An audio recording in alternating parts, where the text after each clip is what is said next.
हामी निर्वाहमुखी काम गरिरहेका छौं कि व्यवसाय गरिराखेका छौं। मैले धेरै मिडियाहरुमा बोलेको छु यो सोशल इन्डस्ट्री हो भनेर। हामी कतिजना मान्छेहरूले हामीले गरेको शिक्षाको कामलाई सामाजिक उद्योग हो भनेर भनेका छौं। शिक्षा र स्वास्थ्य सामाजिक उद्योग हो, सोशल इन्डस्ट्री हो।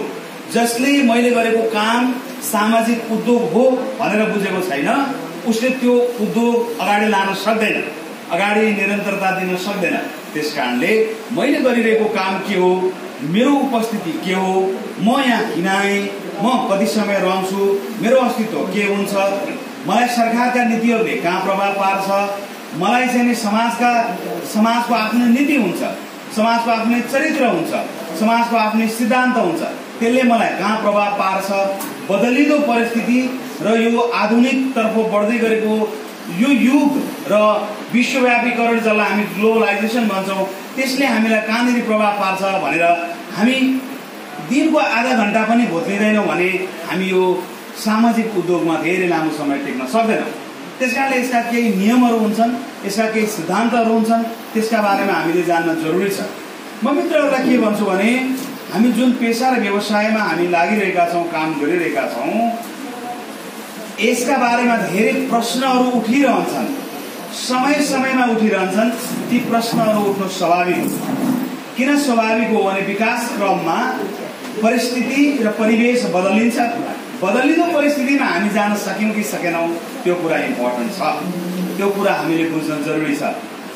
कुनै समय हाम्रा कक्षा कोठामा फ्यान पनि हुँदैन थियो, हामीले फ्यान राख्यौं। अब त्यो फ्यान रिप्लेस गरेर अब हामीले त्यहाँ एसी राख्नु पर्ने हो। एसी पनि अब एउटा कोठामा हैन, सेन्ट्रल एसी राख्नु पर्ने होला। त्यो पनि प्रविधिले पछि के गर्ला भने विद्यार्थी भित्र छिर्दा आफै अन हुने, बाहिर निस्किँदा आफै अफ हुने होला, किनभने कोठा गएर मार्न नसकिने होला। मलाई बिहान मात्रै हाम्रो उपाध्यक्ष कृष्ण अधिकारीले भन्दै हुनुहुन्थ्यो, दाइ मलाई तपाईको त्यो एसी राख्ने मान्छे तपाईको चिन्जानको मान्छे छ भन्ने मलाई भन्नुभएको थियो, पठाइदिनु पर्यो, मेरो स्कुलमा चाहिँ एसी राख्नु पर्यो भन्नुहुन्थ्यो। काठमाडौँको टेम्परेचरमा एसी राख्ने हो, नेपालमा के राख्ने हो भनेपछि के मैले भन्न खोजेको भने बदलिदो परिस्थितिमा हामीले पनि मनस्थिति बदलेनौं भने हामी अगाडि जान सक्दैनौं। त्यसकारणले त्यो त्यति बेला हाम्रो व्यवसाय चाहिँ निर्वाहमुखी हुन्छ। त्यो बिहान जालादारीमा मजदुरीमा जाने मान्छेको जस्तै हुन्छ। बिहान उठ्यो, स्कुल जानु छ भन्यो, अनि बेलुका साँझमा फर्क्यो, अनि घरमा गएर पनि डाइनिङ टेबलमा पनि परिवारका सदस्यसँग त्यही स्कुलको कुरा गर्यो, फलाना टिचरले आज यसो गर्यो, अभिभावकले यो गर्यो, बच्चा झगडा गरे, यहाँ भयो त्यहाँ भयो भनेर त्यही कथा गर्यो, त्यही सपनामा दिएको, त्यही बिहान उठ्यो, फेरि त्यही स्कुल गयो। यो भनेको दैनिक ज्यालादारी मजदुरी जस्तो भयो। अनि यत्रो पढे लेखेर डिग्री हासिल गरेर मजदुरी नै गर्नु पर्थ्यो भने किन पढ्या, सिधै मजदुरीमा लागेको हुन्थ्यो। हामी त इन्टेलेक्चुअल हो। टेबल वर्क र तपाईको लेबर वर्क दुईटा हुन्छ। हामी त टेबल वर्क गर्ने, हामी त दिमाग, माइन्ड, हाम्रो थट्स, हाम्रो नलेज सेल गर्ने हो। हामी त प्रोडक्ट सेल गर्ने मान्छे हो नि। त्यसैले एजुकेसनको नर्म्सलाई हामीले यसरी व्याख्या गरिरहेका छौं। सामुदायिक स्कुलले यसो गर्यो, हामीले यसो गर्यो, यस्तो होइन। तपाईको परिचय के हो? म टिकट ढुङ्गाना हो, मेरो परिचय छ नि त। हरेक व्यक्तिको परिचय छ, हरेक व्यक्तिको डिग्निटी छ, हरेक इन्स्टिट्युसनको डिग्निटी छ, हरेक देशको डिग्निटी छ, हरेक देशको पर्सनालिटी छ भने हामीले हामीलाई बुझ्न जरुरी छ। त्यही भएर 15औं राष्ट्रिय महाधिवेशनमा निर्वाचित हुँदै गर्दा र त्यो भन्दा अगाडि आफ्ना विचारहरू राख्दै गर्दा मैले के भनेको थिएँ भने मैले आफू राष्ट्रिय अध्यक्ष निर्वाचित भएपछि अहिले भइरहेको कोर्सलाई परिवर्तन गर्ने हो, हामीले एकाडेमिक एक्सेलेन्सको कुरा गर्ने हो, हामीले आफूलाई रूपान्तरण गर्ने हो भन्ने कुरा मैले गरेको थिएँ। अहिले हामी त्यही बाटोमा छौं, हामी त्यही बाटोमा छौं।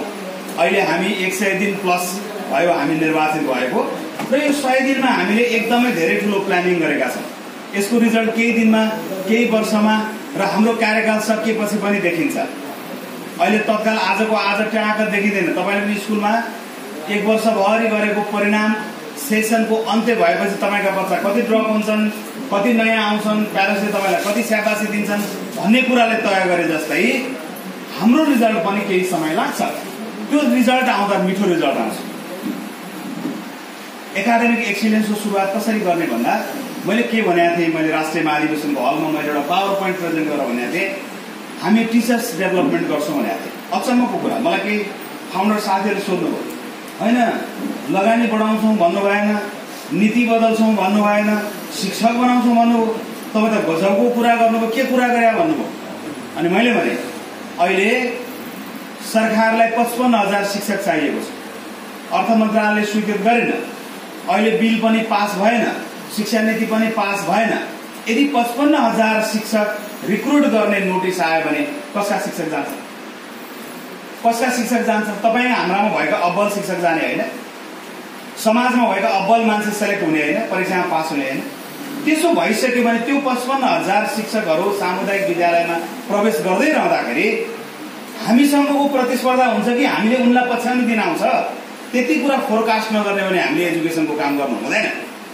त्यसकारणले शिक्षक विकास गर्न जरुरी छ। अहिले म शिक्षकको मुद्दा उठाइरहेको छु। शिक्षकहरूले कता गइसक्नु हराइसक्नु मैले इस्टु भन्नुहुन्थ्यो, के भन्नुहुन्थ्यो, हामीले के गर्ने फाउन्डरले भन्नुहुन्थ्यो, मैले भने शिक्षकको वृत्ति विकास गर्ने, सामाजिक सुरक्षा कोष दिने, तपाईहरुलाई सेक्योर्ड गर्ने, राम्रा शिक्षक यहाँ भर्ती गर्ने, नराम्रो शिक्षकहरू निकाल्ने, उहाँलाई सुधारको मौका दिने, सुध्रिनुहुन्न भने उहाँले यो काममा हात हाल्नु हुँदैन भन्ने र शिक्षालाई सुधार्ने भन्ने अहिलेको केन्द्रीय कमिटीको पहिलो मुद्दा हो। शिक्षक हामीलाई चाहिएको छ। 5 वर्ष अगाडिको शिक्षकको एभाइलेबिलिटी हेर्नुहोस्, आज शिक्षक पाइहाल्छ, अबको 5 वर्ष पछाडि पाइन्छ? को मान्छेले छोराछोरीलाई शिक्षक बनाउन चाहन्छ? अबको 10 वर्ष पछाडि त नेपालमा जनशक्ति असन्तुलन हुँदैछ, किनभने प्रत्येक वर्ष 2 लाख भन्दा बढी पढे लेखेका मान्छेहरू विदेश गइरहेका छन्। यसको बारेमा कसले चिन्तन गरेको छ? हरेक मान्छेलाई चाहिँ छोराछोरी अमेरिका, युरोप, जापान गएको हेर्न रहर छ, फेसबुकमा फोटो हाल्न रहर छ, तर त्यो मेरै देशमा बसोस् भन्ने रहर कतिलाई छ? कतिले हाम्रा छोराछोरी हामीले स्वदेशमा राखेका छन्? यो गम्भीर विषय हो, यतातर्फ कसैले सोचेको छैन। त्यसकारणले हाम्रो मुलुकलाई चाहिने जनशक्तिका बारेमा कहीँ न कहीँ सोच्नुपर्छ, कसै न कसैले सोच्नुपर्छ। त्यो सोच्ने कसले हो भन्दा त्यो सोच्ने प्यासनले हो, त्यो सोच्ने हामीले हो, किनभने हामी ह्युमन रिसोर्स डेभलप गर्ने संस्था हो, हामी जनशक्ति उत्पादन गर्ने संस्था हो। त्यसकारणले सरकारले के दियो के दिएन होइन, सरकारलाई त हामी यति राम्रो काम गर्ने हो, सरकार हामी कहाँ आउनुपर्छ। यो पनि मेरो भएन, बिग्रियो बनाइदियो भनेर मैले यो गर्न सकिनँ गरिदेऊ भन्ने दिन आउँछ। तपाईले युरोप, अमेरिका कतिपय डेभलप देशमा प्राइभेट अर्गनाइजेसनहरूलाई पार्टनर बनाएर हिँडेको देख्नु भएको छ कि छैन? अनि त्यो हाम्रोमा हुँदैन त? सिम्पल तपाईँलाई इक्जाम्पल दिन्छु मैले। केही स्वतन्त्र मान्छेहरूले अहिले मेयरमा, उपमेयरमा, वडा अध्यक्षमा जिते, त्यसको भाइब्रेसन के छ देशभरि हेर्नु भएको छ? किन जिते? सिस्टम बन्यो, हामीले प्रजातन्त्र बहुदल ल्यायौं, गणतन्त्र ल्यायौं, लोकतन्त्र ल्यायौं। त्यो ल्याउने क्रममा 1-2 वर्ष पोलिटिकल पार्टीहरूले हामीले यो ल्यायौं, हामीले ऊ ल्यायौं भनेर नारा गरे, बाजे गरे, त्यसलाई पब्लिकमा शो गरे, क्यास कार्ड बनाए, त्यसलाई बजाए। अनि सधैँ त्यही भनिन्छ त, तपाईको 4 वर्ष 5 वर्ष अगाडि आएको डिस्टिङसन अहिले पनि काम गर्छ त? हामीले निकालेको डिस्टिङसन रिजल्टले 1 वर्ष मात्रै काम गर्दो रहेछ, अर्को वर्ष फेरि अर्कै ब्याज आइहाल्छ। प्रत्येक वर्ष हामीले मेहनत गरेका छौँ र पो हाम्रो रिजल्ट आएको छ त। अनि दलहरूले के गरे? 20 वर्ष अगाडिको काण्डलाई भजाइरहे। अब त्यो त दिन गयो, सकियो। त्यसमा उहाँहरूले रूपान्तरण गर्न नसकेका कारणले स्वतन्त्र मान्छेहरू, स्वतन्त्र नागरिकहरूले च्यालेन्ज गर्ने दिन आयो। उहाँहरूको च्यालेन्ज सिस्टममाथि होइन, सिस्टम त अधिकतम राम्रो सिस्टम अहिले नेपालमा लोकतन्त्र आइसकेको छ, तर त्यो सिस्टमलाई फङ्सन गर्ने विषयमा भएका विकृतिहरूका विरुद्धमा स्वतन्त्र मान्छेहरूले वी आर द सीओ भन्दै आए, हामी गर्न सक्छौँ भन्दै आए। भनेपछि तपाईँ हामीले बुझ्नुपर्ने कुरा, लेसन लिनुपर्ने कुरा, अघि मैले सामाजिक सिद्धान्त भनेको थिएँ, त्यहाँबाट हामीले लिनुपर्ने, ग्रहण गर्नुपर्ने कुरा के हो भने तपाईँ हाम्रा इन्स्टिट्युसन्सहरूमाथि पनि च्यालेन्ज छ। गभर्मेन्टले नीतिगत विभेद गरेर च्यालेन्ज गरिरहेको छ। समुदायलाई यही इन्स्टिट्युसन चाहिएको छ, तैपनि यो भएन त्यो भएन भनेर च्यालेन्ज गरिरहेको छ। ग्लोबलाइजेसन भयो, त्यसले हामीलाई च्यालेन्ज गरिरहेको छ, आइसिटीले च्यालेन्ज गरिरहेको छ, डिजिटलले च्यालेन्ज गरिरहेको छ, अहिले भर्चुअल वर्ल्डले च्यालेन्ज गरिरहेको छ। अनि यो कुरालाई हामीले मनन गर्न सकेनौँ भने हामी अगाडि बढ्न सक्दैनौँ। त्यसकारणले मित्रहरू, विद्यालयमा सबभन्दा पहिला तपाईँले ठुलो बिल्डिङ बनाउनु भन्दा पहिला सबभन्दा गतिलो शिक्षकहरूको समूह निर्माण गर्नुपर्छ, त्यस पछाडि गतिलो लाइब्रेरी बनाउनुपर्छ। युरोप, अमेरिकामा, जापानमा चाहिँ पहिला इन्स्टिट्युसन बनाउनु भन्दा पहिला लाइब्रेरी बनाउँछ। हामी कहाँ इन्स्टिट्युसन बनाएर कालो सिसा हालेर स्टिलका अक्षरले लेखेर पर कुनामा 4वटा चाहिँ र्याकमा किताब धुलै धुलो भएको किताब राखेको हुन्छ, त्यसले बन्दैन। त्यसकारणले प्याप्सनले के गरेका छ? के नीति लियो भन्दा पहिलो कुरा शिक्षकको विकास गर्ने नीति हो। हामी 3 वर्षभित्रमा सबै विद्यालयका शिक्षकहरू कहीँ न कहीँ प्यासनको लोगो अंकित तालिममा सहभागी भएको अवस्थामा पुर्याउने लक्ष्य छ। दोस्रो नम्बरमा प्रत्येक विद्यालयमा एउटा लाइब्रेरियन 5 वर्षभित्रमा, यो 3 वर्षभित्रमा हाम्रो 3 वर्ष कार्यकाल हो, 3 वर्षभित्रमा 5000 लाइब्रेरियन उत्पादन गर्ने लक्ष्य छ। तपाईको अगुवा शिक्षक या एकजना शिक्षकलाई तपाईले लाइब्रेरियन बनाउन सक्नुहुन्छ। त्यसकारणले 5000 शिक्षकलाई हामीले लाइब्रेरियन बनाउने तालिमको हामीले योजना गरेका छौँ। 5000 विद्यालयका चाहिँ कम्प्युटर आईसीटीसँग जोडिएका, डिजिटलसँग जोडिएका मान्छेहरूलाई तालिम दिएर आईसीटीको पर्सनल बनाउने हाम्रो लक्ष्य छ।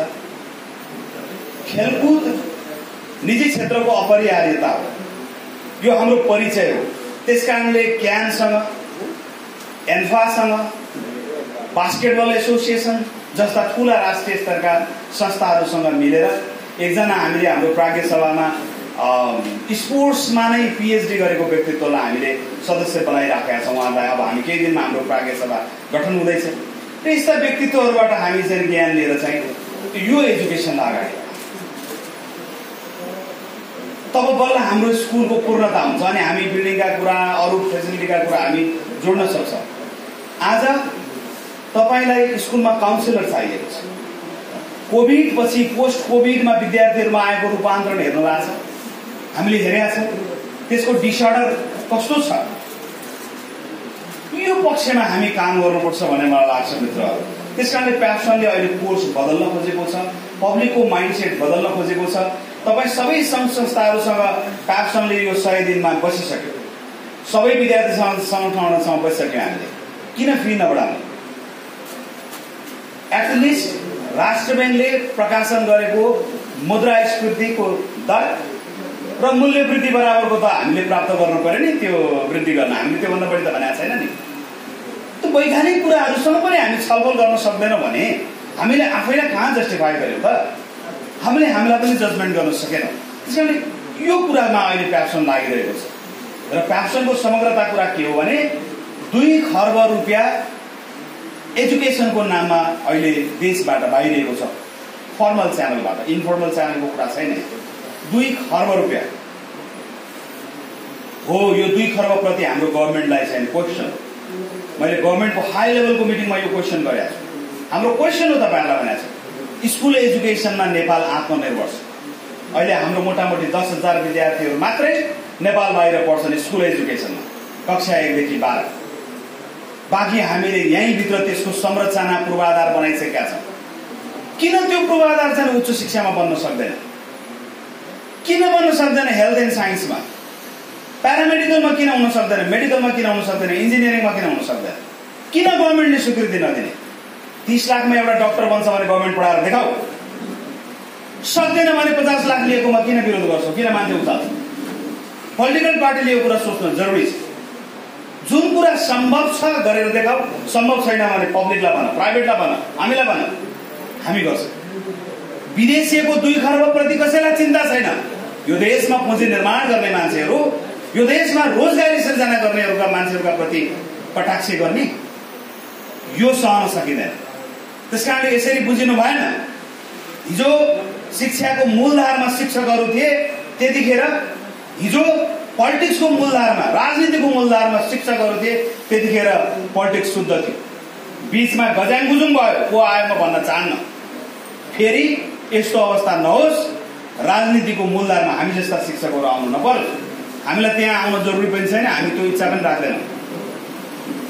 हामी इच्छा राख्दैनौँ, तर आउने अवस्था सिर्जना नहोस्। किनभने हामी विद्यार्थी उत्पादन गर्ने, विद्यार्थीलाई ज्ञान दिने, विद्यार्थीलाई जीवन जिउन सिक्ने र सिकाउने कला दिने व्यक्तिहरू हामी हो। त्यसकारणले सबैले सचेत हुन जरुरी छ। मुलुक यसरी जर्जर भइराखेको छ। 1 अर्ब 14 करोडको गुन्द्रुक आयात गर्छ, जसको आइडेन्टिटी गुन्द्रुक हो। ढिँडो र गुन्द्रुक नेपालीको आइडेन्टिटी हो, परिचय हो। 1 अर्ब 14 करोडको गुन्द्रुक आयात गर्ने। मैले सम्मानपूर्वक तपाईँले दिएको गम्छा राखेँ। 4 अर्ब रुपियाँको आयात भएछ खादा, त्यो नेपाली ब्रान्डको जस्तो देखिन्थ्यो, हेर्दा ढाकाको आफ्नै स्वदेशी उत्पादन होला भने मैले 2015-16 मा पनि त्यो आन्दोलन चलाएको थिएँ। त्यो चाहिँ प्रिन्टेड खादाहरू चाहिँ त्यहाँ फ्री टिबेट लेखेको भन्ने मलाई एकजना मित्रले भनिसकेपछि म त्यो खादा मैले ब्यान गरेको थिएँ। पछि नेपाली खादा आयो, लौन त राष्ट्रिय चाहिँ उत्पादनको चाहिँ सम्मान गरौँ भने त्यो त के रहेछ भने 4 अर्ब रुपियाँको खादा त चाइनाबाट आएछ। त्यही दिन जुन दिन मैले थाहा पाएँ त्यही दिनदेखि फेरि त्यसको मैले चाहिँ बन्द गरेँ। किनभने मैले मेरो माटोलाई, मेरो उत्पादनलाई, मेरो चाहिने श्रमलाई, मेरो बुद्धिलाई, मेरो शिक्षालाई मैले सम्मान गर्न सक्दिनँ भने म शिक्षक बन्न सक्दिनँ। त्यस कारणले मित्रहरू 4 अर्बको खादा आउने, 4 अर्बको खादा आउने, 2 अर्बको चाहिँ तपाईँको चाहिँ कागती आउने, 14 अर्बको मासु आउने, जुन प्रडक्ट हामीले नेपालमा आफ्नै देशमा उत्पादन गर्न सक्छौँ भनेपछि यहाँ के कुराले बिग्रियो भन्दाखेरि यो बिग्रिएको कारण हो हामीलाई लिड गरिरहेको पोलिसीको कारण हो। त्यो पोलिसी के हुनु पर्यो भने पब्लिक फ्रेन्डली हुनु पर्यो, लगानी मैत्री हुनु पर्यो, सिप मैत्री हुनु पर्यो, ज्ञान मैत्री हुनु पर्यो। खुसीको कुरा पनि छ। मुख्य सचिवले अस्ति केही दिन अगाडि एउटा कार्यक्रममा भन्नुभयो, एउटा मिटिङमा उहाँले के भन्नुभयो भने अहिले 5 अर्ब रुपियाँको आइटी प्रडक्ट सफ्टवेयर एक्सपोर्ट गर्छौँ भनेर केही कम्पनीहरूले अप्रुभल लिएको रहेछ गभर्मेन्टसँग। नेपाल त्यो लेभलमा पनि पुग्दै रहेछ त, क्षमता रहेछ त। अनि मैले त्यही भने मुख्य सचिवज्यू, एजुकेसन र हेल्थ डेस्टिनेसन टुरिज्म बनाउन हामी तयार छौँ। तपाईँको कानुनले रोकेको छ, तयार हुनुहोस्, बनाउनुहोस्, दिनुहोस्। ठुलो बसेर नहेर्नुहोस्। अर्थ सचिव पनि हुनुहुन्थ्यो। अर्थ सचिवलाई मैले भने यो अहिलेको जुन चाहिँ क्राइसिस छ फरेक्सको, यसलाई कन्ट्रोल गर्नलाई विदेश जाने विषय केही दिन रोक्न सकिन्न, हाम्रा स्वदेशी इन्स्टिट्युसन्सहरूलाई बेटर गर्न सकिन्न भनेर मैले क्वेसन गरेको छ। त्यस कारणले हामी कहाँनिर छौँ भने हामी एकदमै राम्रो बेस्ट पोजिसनमा छ एजुकेसनको, स्कुल एजुकेसनमा। अब हायर एजुकेसनको क्वेसन त फेरि यहाँ हिसानलाई जान्छ। उपाध्यक्ष हुनुहुन्छ, अब यहाँ कसले यहाँ हिसानको क्वेसन यहाँ हाम्रो मान्छेले उठाउनु गएर म क्लियर गरिदिन्छु। हिसान र हाम्रा बिचमा कुनै तिक्तता छैन, कुनै झगडा छैन, कुनै लडाइँ छैन। क्लियर हुनु साथीहरू, कुरा यति हो, जुन बेलासम्म हिसानले 12 कक्षा 11 र 12 को काम गर्दैथ्यो, उच्च शिक्षाको काम गर्दैथ्यो, हामी चाहिँ दाजुभाइ थियौँ। हामी 63 मा थियौँ अगाडि हेर्ने के। उहाँहरूले के गर्नुभयो हिसानको साथीहरूले भने होइन अब हामी त 9 क्लासदेखिको हो भन्नुभयो। अनि भागवट खोज्न आएपछि त लडाइँ त हुन्छ त हजुर। क्लियर कट कुरा। अब के हामी हायर एजुकेसनमा जानु पर्यो कि हामी उच्च शिक्षामा जानु पर्यो? क्लियर कट कुरा। अब के प्यासनले चाहिँ ब्याचलर डिग्रीको र चाहिँ मास्टर डिग्रीको पनि एप्लिकेसन बाँड्दै हिँड्ने हो र? होइन, हाम्रो इन्ट्रेस्ट त्यहाँ छैन। मैले रमेश सरलाई भनेको छु, रमेश सर तपाईँ हामी मिलेर जाने हो। कहीँ मेरो त फेरि कोहीसँग झगडा हुँदैन, म त मिलाउने मान्छे हो, म आफै मिलाउने मान्छे हो। कुरा कहाँनिर हो भने हिसानलाई केले बाध्य पारो 9 मा आउन, केले बाध्य पारो 10 को चाहिँ स्कुलमा आउन? पारेन। नीतिले पारो भन्दा नीतिले हामीलाई पनि त पारो नि। 12 कक्षासम्म त स्कुल एजुकेसन भन त नि हामी जानु परेन भने। यदि हिसानलाई नीतिले तल आउन बाध्य पार्यो भने प्यासनलाई माथि जान बाध्य पारेन भने त्यस कारणले यसमा हामी लड्नु हुँदैन। अब हामी मिल्न पर्छ। मैले भनिसकेको छु रमेश सरलाई, हामी बसेर यसलाई छलफल गरौँ र मिलाउँ। के हो भने हायर एजुकेसनमा ठुलो लस्ट हो, धेरै विद्यार्थी विदेश गए, ठुलो लस्ट हो। स्कुल एजुकेसनमा लस्ट हो भने हामीलाई भन्नु न, हामी त गरेकै छौँ त, सिगान त पुछेकै छौँ त, हामीले मुन्डामुन्डी त पढाएकै छौँ त। जत्रो साइजको स्कुल चाहियो त्यत्रै साइजको स्कुल बनाएको छौँ हामीले। जत्रो साइजको शुल्क चाहियो त्यत्रै साइजको 100 रुपियाँ 150 200 को पनि शुल्कवाला त हामीसँग छ त। हामी त सिगाने नै हो, भनिदिनुहोस्, केही बात छैन। तर आत्मनिर्भर बनाएका छौँ हजुर हामीले स्कुल एजुकेसनमा। नेपालमा केमा कुखुरामा छ, क्यारे अन्डामा छ, 2-4 वटा प्रोडक्टमा आत्मनिर्भर छ, त्यो मध्ये एजुकेसन पनि हो, स्कुल एजुकेसन। अब हायर एजुकेसनमा लाग्न पर्यो। मेरो हिसाबको साथीहरूलाई उपाध्यक्षज्यू मार्फत के अनुरोध हो भने हाम्रो प्रतिस्पर्धा होइन, हामी परिपूरक हौँ, हामी कम्प्लिमेन्ट हौँ, हामी एकाकार छौँ। हायर एजुकेसनमा विद्यार्थी रोक्न पर्यो। त्यहाँको लडाइँमा प्यासनले कहाँ भूमिका खेल्नुपर्छ? एटलिस्ट यो 3 वर्ष टिकट उहाँ तयार छ।